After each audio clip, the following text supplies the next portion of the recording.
There are words I could survive, but your silence, it stays.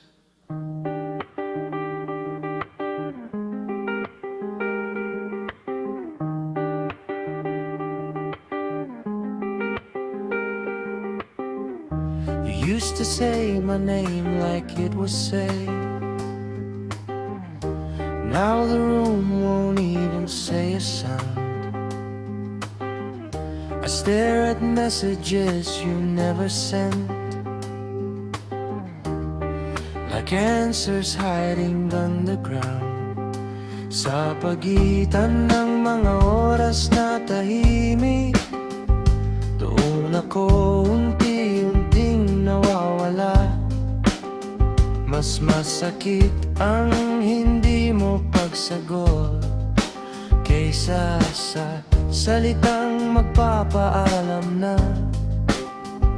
I would have taken any truth, any goodbye you had to say, pero ang katahimikan mo siyang dahang pumapatay.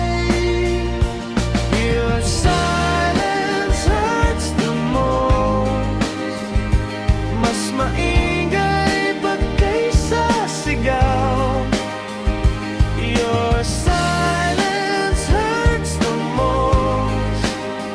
Mas masakit kaysa salitang bitaw. Paulit-ulit sa isip ko ang tanong, kung may tayo pa bang naiwan doon. Your silence hurts the most. Dahil mahal pa rin kita.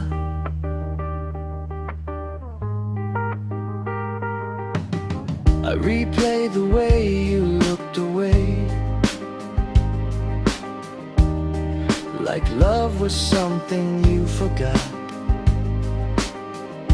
I'd rather hear you say you're done than feel the space you never fall. Hindi ko hiniling ang perpekto, isang sagot lang sana ang sapat. Ngunit sa bawat gabing walang imik, mas lalong nabibiyak ang aking sapat. Kung may kasalanan man ako, sabihin mo, harapin ko, pero wag mong ipagkait ang katahimikang pumapatay sa puso ko. Your silence hurts the most. Parang dahan-dahang pagkalunod. Your silence hurts the most. Mas masakit kaysa tuloy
kita